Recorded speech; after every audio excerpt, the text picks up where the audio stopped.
हमारी एक धारणा है कि हमारी जेब में जो पैसा है अगर वो चोरी हो जाए, हमारे हाथ में जो मोबाइल है अगर वो चोरी हो जाए, हम उसी को चोरी मानते हैं।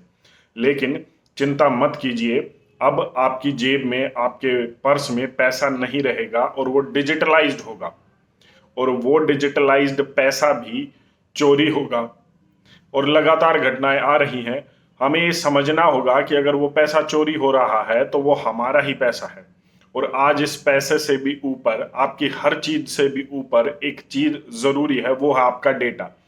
क्योंकि अगर आपका डेटा चोरी होता है तो वो इतना इंपॉर्टेंट है कि आपको किस तरीके से 12 महीने, 24 घंटे, सातों दिन कैसे मैनिपुलेट करना है, कैसे आपसे चीजें खरीदवानी है, क्या चीजें खरीदवानी है, कब खरीदवानी है, कितनी महंगी, कितनी सस्ती, आपको उसकी जरूरत हो या ना हो, आपको वो चीज देनी है। ये सब इस डिजिटलाइज्ड वर्ल्ड में डेटा पर निर्भर करता है।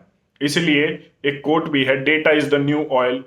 आज डेटा पर सभी कंपनियां काम कर रही हैं और जिसके पास जितना ज्यादा डेटा है वो उतना ही अमीर है। कोई भी फर्म, कोई भी आईटी कंपनी उठाकर देख लीजिए, जिनके पास आपका सबसे ज्यादा डेटा है, जितना डिटेल्ड डेटा है, वो उतना ही ज्यादा अमीर है। बड़े बड़े अपने ऑफिसेज बनाए जा रहे हैं आपके डेटा को स्टोर करने के लिए। रेलवे आपका डेटा 100 करोड़ से ज्यादा में भी बेच रही है, लेकिन हमें फर्क नहीं पड़ता। भारत में हमें फर्क नहीं पड़ता कि कोई भी हमारे डेटा हमसे पूछे बिना शेयर करे ना करे। अक्सर हम ये सोचते हैं, है ही क्या, आधार कार्ड नंबर ही तो है, मोबाइल नंबर ही तो है, नाम ही तो है, करेंगे क्या। आपका सब कुछ उससे जुड़ा हुआ है, पहली बात। दूसरी बात, आपकी पूरी कुंडली उससे बाहर आ जाती है। पता लग जाता है कि आप क्या खरीदेंगे, कब खरीदेंगे, आपको किसकी जरूरत है, किसकी जरूरत नहीं है। और आज अभी भारत में सबसे बड़ी डेटा चोरी हुई है, ऐसा कहना है भारत पे के अशनीर ग्रोवर का। उन्होंने अपने ही एक कलीग के ऊपर, भाविक पर आरोप लगाया है कि भाविक ने भारत पे में रहते हुए अपनी वाइफ के नाम से एक कंपनी खोली, ओटीपी लेस, और उस कंपनी में 15 करोड़ यूजर्स की डिटेल चोरी करके डाल दी। 2021 में भाविक भारत पे में काम कर रहे थे और भारत पे में काम करते करते उन्होंने 15 करोड़ यूजर्स का, भारत पे के यूजर्स का डेटा अपनी इस कंपनी में डाल दिया।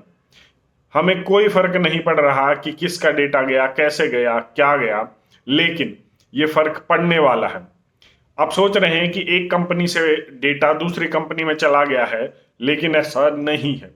आपके पास दिन में कई फोन आते हैं loan, credit card, debit card के लिए। वो किस तरीके से आते हैं, कौन उन्हें आपका नंबर देता है, कैसे पता चलता है कि आपकी सैलरी इतनी है कि वो आपकी सैलरी के अकॉर्डिंग लोन की अमाउंट तक बता देते हैं।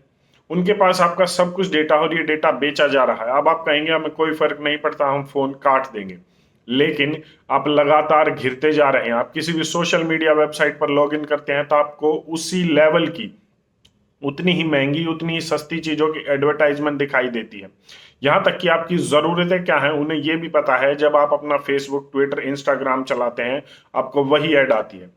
अगर आपको यकीन ना हो रहा हो तो एक बार बात करके देख लीजिए, एक बार गूगल पर सर्च करके देख लीजिए, आपको वही चीज अपने फेसबुक, इंस्टाग्राम या यूट्यूब पर ऐड के रूप में दिख जाएगी। तब आपको बड़े आराम से यकीन हो जाएगा। लेकिन इससे भी बड़ी बात यह है कि आप डेटा की वजह से कंट्रोल किए जा रहे हैं। आपको लिमिट किया जा रहा है एक सर्कल में, एक एरिया में, कि आप इससे बाहर ना जाएं। और इसी डिजिटलाइज वर्ल्ड की वजह से आप घिरते जा रहे हैं। वो तय कर रहे हैं कि अब आगे रिसेशन आएगा तो हमें इनकी जेबों से पैसा निकलवाना है। वो तय कर रहे हैं कि आगे महंगाई आएगी तो हमें इस तरीके से इनकी जेबों से इतना पैसा निकालना है। लेकिन यकीन मानिए, यह बहुत ज़रूरी है कि आप इन चीज़ों पर लगाम लगाएं। अब आप कहेंगे लगाम कैसे लगाएं? डिजिटलाइज्ड वर्ल्ड आज के दिन में एक ऐसी सच्चाई है जिसे आप रोक नहीं सकते, जिसे आप अपनी ज़िंदगी से अलग नहीं कर सकते। लेकिन आप इससे जुड़े हुए खतरे को भी अगर नज़रअंदाज करते हैं तो ये भी आपकी सबसे बड़ी भूल होगी, सबसे बड़ी गलती होगी। अभी इंटरनेशनल एथलीट उसेन बोल्ट के अकाउंट से, अभी मुझे लगभग याद नहीं है, लेकिन 80-90 करोड़ के आसपास रुपए निकाले गए थे और कोई कुछ नहीं कर पाया। जमतारा सीरीज हमने देखी है, हरियाणा का मेवात का जो एरिया है वहां से भी डिजिटलाइज फ्रॉड किया जा रहा है। पहले तो ये होता था कि आपके पास कॉल आएगा, आप उन पर जो एक मैसेज में ओटीपी आ रहा है उन्हें ओटीपी बताइए, तब आपके अकाउंट से पैसे निकलते थे। लेकिन अब ऐसा कुछ नहीं है। आपके पास किसी एक व्हाट्सएप नंबर से मैसेज आएगा, अगर आप उस लिंक पर क्लिक भी कर देते हैं तो आपका फोन और फोन की डिटेल्स, जिसमें गूगल पे, फोन पे, भारत पे, पेटीएम, यूपीआई सभी की डिटेल्स हैं, वो हैंग हो जाता है और उसके कुछ देर बाद आपके अकाउंट से पैसे निकल जाते हैं। इन खतरों से आपको समझना होगा, इन खतरों को आपको जानना होगा, क्योंकि अगर आप नहीं जागे तो आपकी सारा पैसा जाने वाला है और वो जल्द ही जाने वाला है। आप अपना डेटा अगर किसी भी नई वेबसाइट पर जाते हैं, कोई भी गूगल प्ले स्टोर से कुछ भी डाउनलोड करते हैं, तो एकदम से परमिशन मत दीजिए और किसी से कंसल्ट कीजिए, क्योंकि आज फोन में ऐसी परमिशंस आती हैं कि आप सेटिंग्स में जाकर उस ऐप के लिए अगर परमिशन चाहते हैं तो दीजिए, अगर नहीं चाहते तो मत दीजिए। इससे होता क्या है, इससे आपका डेटा चोरी होने से बच जाता है। किसी भी एक ऐप को डाउनलोड करना, उसके बाद उसे परमिशन दे देना, वो आपकी सभी कॉन्टैक्ट, सभी आईडीज को जो है एक प्लेटफॉर्म पर लेकर आते हैं और वो सारी जानकारी वो वहां से ले लेते हैं। उसके बाद 10 दिन बाद बेशक आप उस ऐप को डिलीट कर देते हैं, लेकिन उनका पास आपका हमेशा के लिए डेटा स्टोर हो जाता है और वो इसी का इस्तेमाल करते हैं। मैं आपको इतना ही कहूंगा कि इस पर मैंने पहले भी बात की हुई है, एक नहीं कई वीडियो में बात की हुई है, अगर आप चाहते हैं तो उनको देख सकते हैं।